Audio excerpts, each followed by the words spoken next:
अस्सलामु अलैकुम दोस्तों, मैंने अपना बचपन और जवानी कब्रिस्तान में गुजार दी है। मेरा बाप भी इस कब्रिस्तान में गोरकन था और मैं भी पैदाइशी गोरकन पैदा होकर मर रहा हूँ यहाँ।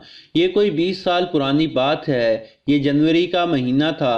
मुझे एक कब्र तैयार करने का काम मिला जिसकी तदफीन बाद नमाज इशा थी।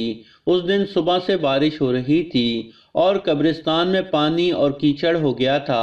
खैर, मैंने मगरिब के बाद कब्र तैयार करना शुरू की और अपने काम से फारिग होकर मैं मैयत का इंतज़ार करने लगा तो उसको दफनाते हुए रात के 11 बज गए। जब तमाम लोग कब्रिस्तान से चले गए तो मैंने भी अपना सामान समेटना शुरू किया। तमाम कामों से फारिग होकर मैं घर जाने लगा। अभी मैंने आधा कब्रिस्तान ही पार किया था कि मैंने देखा कि कब्रिस्तान के अंदर मध्यम सी रोशनी नमूदार हो गई है और कुछ अफराद वहाँ मौजूद हैं। मैं हैरान हुआ कि इस वक्त यहाँ कौन आ सकता है।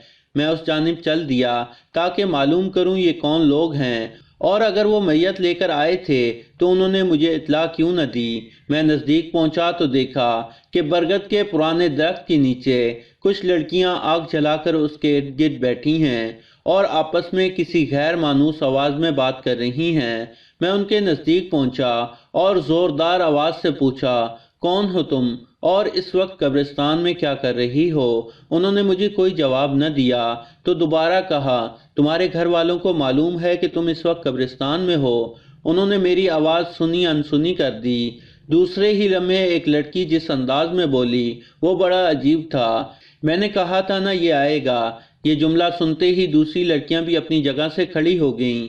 अब जो मैंने गौर से उनकी जानिब देखा तो ऐसा लगा जैसे कोई ख्वाब देख रहा हूँ, क्योंकि उनकी नाक थी और ना ही मुंह था। उनके चेहरे पर कान थे और सिर्फ आंखें थी जो इंतहाई सुर्ख थीं। ये देखते ही मैंने भागना चाहा तो मुझे लगा जैसे किसी ने मेरे पांव मजबूती से पकड़ लिए हों जिन्हें मैं किसी भी तरह से आज़ाद नहीं कर पा रहा था। ये देखकर उनमें से एक लड़की मेरे करीब आई और जैसे ही उसने करीब आकर मुझे छूना चाहा तो उसको ऐसा झटका लगा जैसे कोई शख्स बेदहानी में बिजली का नंगा तार छू ले। ये देखते हुए वो चिल्लाई, इसके पास तो तावीज़ है, इसको कैसे मारूं मैं? फिर उस लड़की ने मुझसे कहा, आज इस तावीज़ ने तुझे बचा लिया, वरना आज हम तेरे खून से अपनी प्यास मिटाती। इसके बाद वो तमाम अजीबुल खलकत लड़कियां इस दरख्त के अंदर इस तरह दाखिल हो गईं जैसे वो हवा से बनी हों। इसके साथ ही मेरे पाँव आज़ाद हो गए और मैं वहाँ से भाग निकला।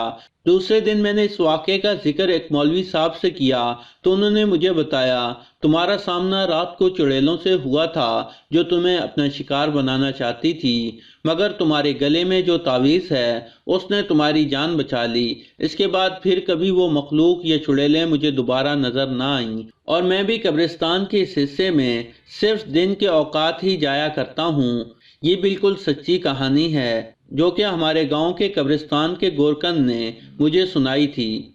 तो दोस्तों, ये थी हमारी आज की कहानी। पसंद आने की सूरत में लाइक करें और इस कहानी को अपने दोस्तों के साथ शेयर करें।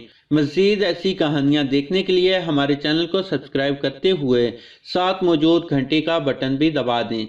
शुक्रिया।